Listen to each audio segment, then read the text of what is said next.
Nobody has seen God. I haven't seen God. You haven't seen God. But the claim of John is, and the claim of Jesus is, that he is God, revealing himself in human form. Hello there, welcome to Religious Insight, and on this video, a female Muslim struggles to prove contradiction in the Bible. Let's watch this video as Cliff educates her. I have a question. Yes, ma'am. You said the first thing about taking a book as a proof for your belief. You said no internal contradictions. How well do you know this book? I got this from your friend the other day. It's the Bible for all of you who don't know. I don't know which version it is. I don't know who's writing, who decided what to put it in here. John, we'll read John 1:17, 18. Do you know this one? I'll read what it says here. It says, no one has ever seen God, but God is the one and only who is at the Father's side has made him known. Right here, it says, no one has ever seen God, okay? Mm-hmm. You believe that? You take that? You want to read it?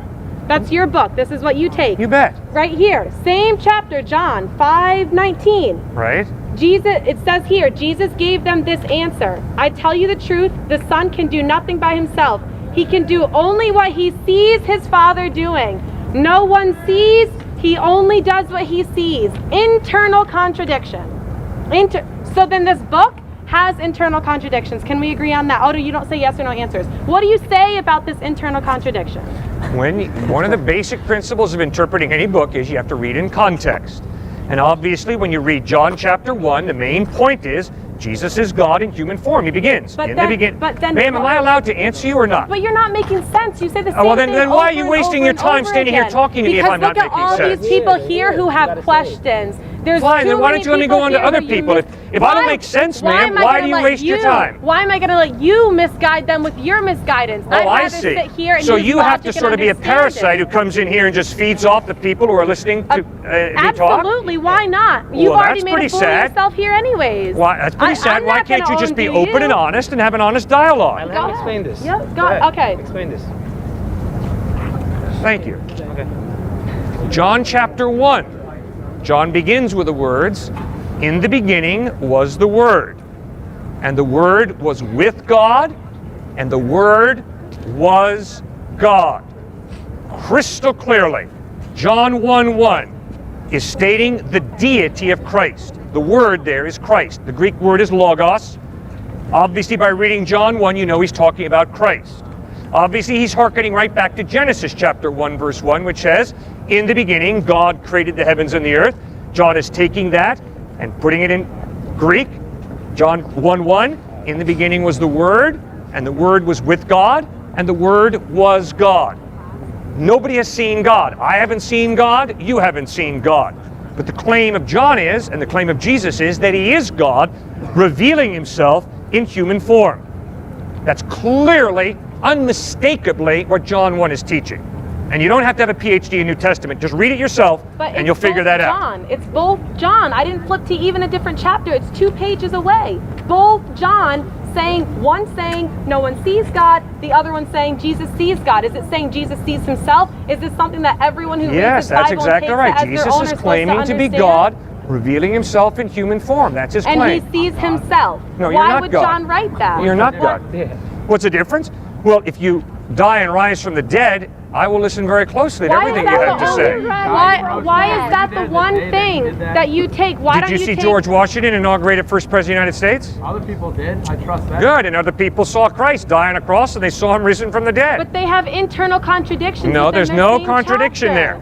We human beings do not see God, but when God chose to become a human being in Jesus Christ, obviously Jesus knew the Father very, very intimately, very, very well. I was raised a Catholic, and I think Jesus was a fantastic man that everybody should learn about his life. How did you find out about Jesus? I was taught. By whom? Through going to church and my family. So why did you trust a priest in a Catholic church and your family to tell you the accurate truth about Jesus? Really, because religion perpetuates brainwashing. That's the only way to say it. When you take a child and you teach them from day one that they have to go to church once a week, and it's just like learning a language. If you ask me to speak Chinese right now, I'm not going to be able to do it. But if I grew up in China, it would be second nature to me. Religion, think about baptism, okay? What is baptism? Why is it so important? Why was the idea that baptism is everything so perpetuated? you know what baptism is? You are making the choice for a child that can't even make up its mind yet. You see? You've already indoctrinated them into a belief system. Without them being Where able does to Jesus choose. talk about infant baptism? Where does Paul or Peter or James talk about infant baptism? How about John? Where does anywhere in the Bible is infant baptism talked about? So I agree with you. You see, sir, we agree. Infant baptism is found nowhere in the Bible. Okay.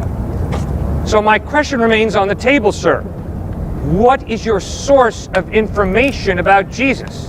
Why did you trust that source? Be it the Catholic priest, be it your mom and dad? Okay, fine. Yes. What if we say because I was Muhammad? raised since this big to know and taught. That's why you trusted. Okay? I had to be a learned. skeptic. I was not going to trust mom and dad and the local priest or minister to tell me the truth about Jesus. You don't trust your father. I have to go to the eyewitness testimonies. Okay. Which have been That's a changed whole- That's right, since they were sir. written. I am That's a not whole going to other build debate. my life on what mom and dad tell me. That's a whole other debate because the You Bible has have been to rewritten think about things 4 through times. yourself. All right. Well, you just mentioned to me that the Bible has been rewritten many times, and pieces of it have been excluded and are still being found right now. So what you're saying is that your first-hand source that you're talking about has been used. King James rewrote the Bible for a reason. Okay. And before our political systems were able to control the masses, religion controlled the masses. Religion was government. All right.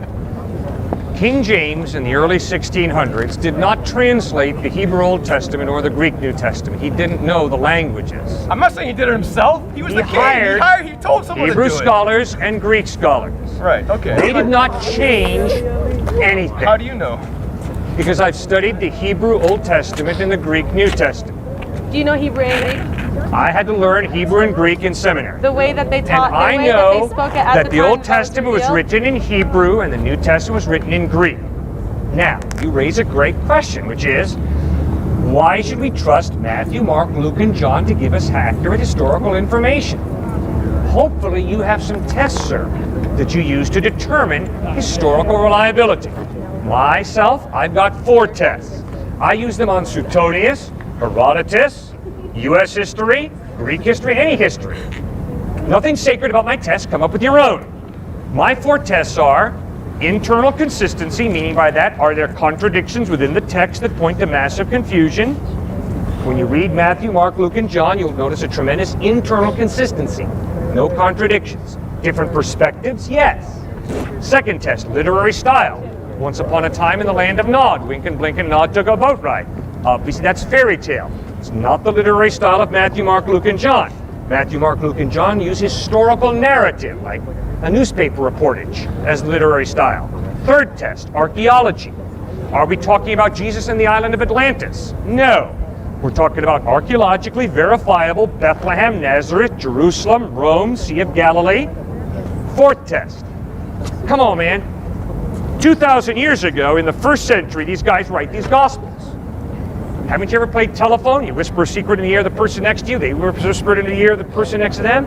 Yes, I played that game. Yes, the secret's totally perverted. That is not how we have the Gospels handed down to us. Sir, the Gospels that we have today in English are based on over 5,200 Greek manuscripts, all agreeing to an infinitesimal degree. Sir, there is no document from antiquity that can even approach the New Testament Gospels in manuscript evidence. So the overwhelming evidence is the Gospels are accurate historically. Welcome back, guys. I believe you're able to learn something new watching this video. Was Cliff able to educate her? Was he able to prove the point? Was he able to answer her question correctly? Let us know in the comment section. And if you're yet to subscribe to this channel, please do so. Hit the notification button so that you can be notified each time we post new and amazing videos like this. And I believe that was a typical of Muslims debaters. You asked a question. What is so difficult to wait for the answer? You don't have to tap dance, have to confuse the person all around for that person not to answer you. Then that one will now make you feel good or make you win the debate. It doesn't work like that. Once you ask a question, you have to wait for the answer. I think the reason many of these guys do this thing is because they are afraid of the answer they will get. You don't come into a debate to make statements.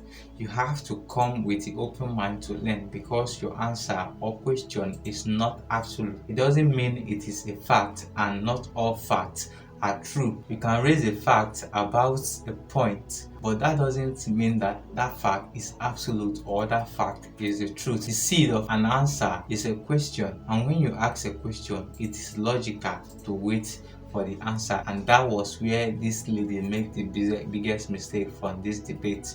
She asked a very nice question, but she couldn't wait for the answer. She started opposing the person who is trying to answer her question. It doesn't work like that in a debate. It shows that you are trying to cover up, you are trying to hide something, and you have to give it to Cliff for that level of patience, for that level of maturity, for that level of tolerance. Not many people will have so much tolerance and so much maturity to settle down to answer questions from somebody who isn't ready to receive the answer.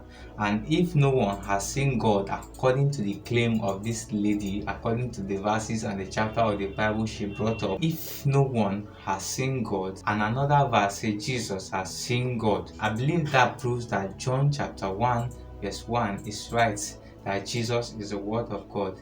Because John chapter 1 verse 1 says that in the beginning was the Word, and the Word was with God, and that Word that was with God is God Himself. It's proof that Jesus, who is the Word that was with God, has seen God. So there is no other contradiction according to the point this lady was trying to prove, except that she is just trying to form ignorance, or trying to show us that she lacks understanding of the basic things or the basic explanation of things. I was so amazed by the composure of Cliff in answering her questions. Guys, let's know your views about this video in the comment section, and if you're yet to subscribe to this channel, please do so. Hit the notification button so that you can be notified each time we post new and amazing videos like this.